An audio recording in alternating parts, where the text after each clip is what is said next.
yung ang Pangulo ang nagpasimula na magpakita ng mga kalagayan o yung mga ghost project, etc., etc.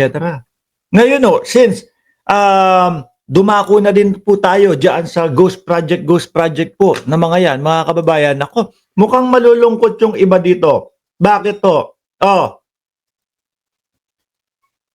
Kasi ang balita, ihinto muna nangangati na naman yung ilong ko. Ang balita, mga boss chief amo sir, ihinto muna, ipapahinga muna yung Senate Blue Ribbon Committee. Ayan 'di ba yung hearing next week? Sabi Oktubre 4, 2025. Pahinga muna sa drama. Senate suspends flood control scandal hearing next week. Nag-aano yung mga DDS, mga bossing. Ang sinasabi, nako Lacson, talagang sinusulit mo yung bayad ni Romualdez. May mga ganong nagko-comment mga kababayan. Tayo atat na atat dito, mga boss chief amo sir kung meron mang papabor, yan paghinto na yan, mga kababayan, papaboran po niyan yung mga DDS.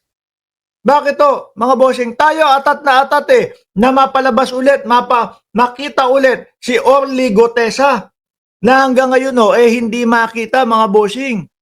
Atat na atat tayong malaman kung ano yung katotohanan doon. Nagsabit sila ng pangalan na Romualdez.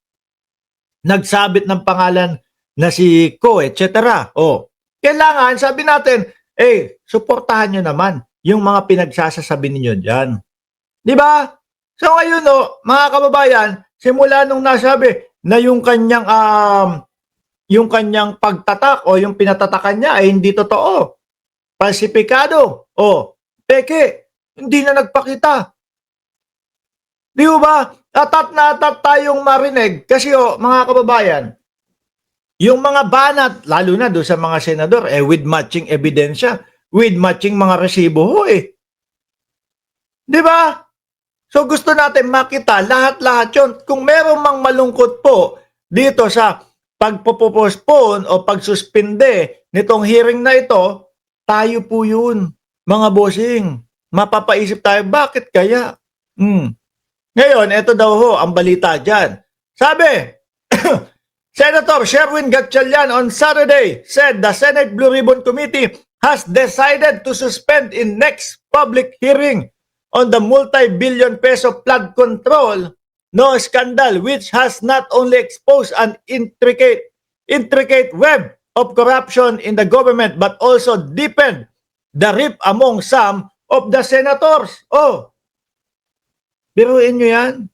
Gatchalian, who has pushed for greater transparency in the budget process as chair of the Senate Finance Committee, said he spoke with Senate President Vicente Tito Soto III regarding the suspension of the legislative inquiry, which has being led by Senator President pro tempore Panfilo Ping Lacson. Sabi dito, pero pag-uusapan pa rin namin yung mga legislative proposal through an executive session, yun ang aming magiging hakbang. Tayo, malungkot tayo dyan. Dahil, ayun na, tuloy-tuloy na, madami nang napapangalanan with matching mga resibo tapos biglang ganito. Baka naman, merong sapat na dahilan po. Di ba?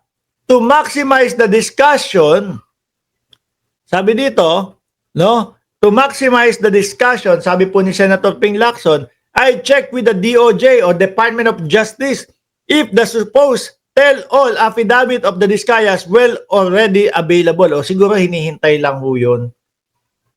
Lahat-lahat at yun yung gagamitin. Having been informed that both would not be ready within a week, with 1 week, not to mention that the hearing will be conflict with the budget and commission on appointment. Hearing, I informed Soto of the cancellation until further notice. Malapit lang, nadadaanan. Nagkukwentuhan kayo dyan, Gagawin nyo ulit yung ginawa nyo sa Fort Meade. Justice delay, justice deny. Pero tingin ko, mga kababayan, yung sinasabi ng mga DDS na kesyo may mapagtakpan daw, kesyo daw, dahil nagsalita na si Chis Escudero, na merong Martin Romualdez kaya hininto na daw.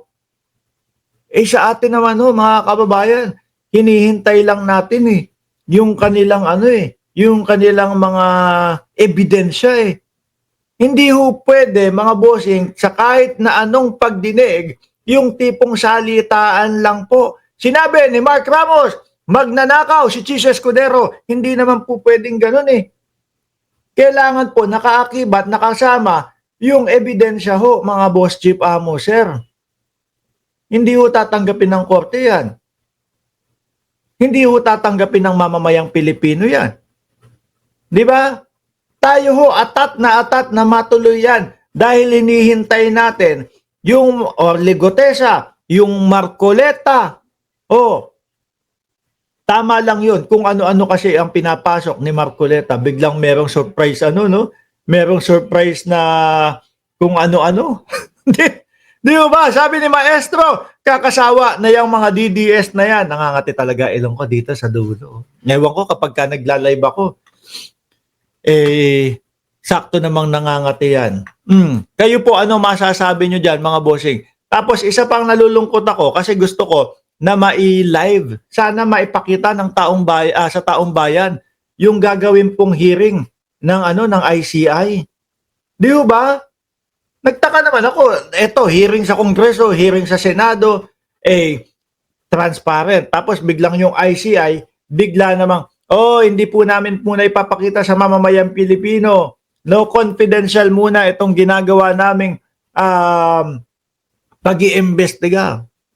Galit na po ang Pilipino Tapos biglang confidential. Sana man lang po gawin yung kagaya nung ginagawa ng mga senador. Hayaan nyo sila. Yung ginagawa ng Senado at ginagawa ng Kongreso na nakapubliko Kung may masaktan. Di ba? At least naka-all out sa Pilipino. Transparency ang pinag-uusapan natin dito. Tapos, biglang yung pinaka-inaabangan ng mamamayang Pilipino, biglang kumbaga, sinasabi nila, hindi mo na ilalabas sa publiko. Malulungkot ang bayang Pilipinas dyan.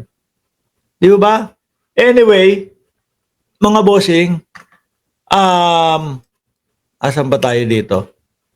Eto, yung kay Meow Meow muna. No? Gutesa, hindi mahagilap. Correct. Ewan ko ba, siguro sabi ni Marcoleta, wag ka na lumabas. Siguro gano'n. Wala, pinahiya mo ko. Akala ko magiging kapanapanalo yung paglabas mo. Akala ko ganito, ganyan. Sabi ni Dot Pinto,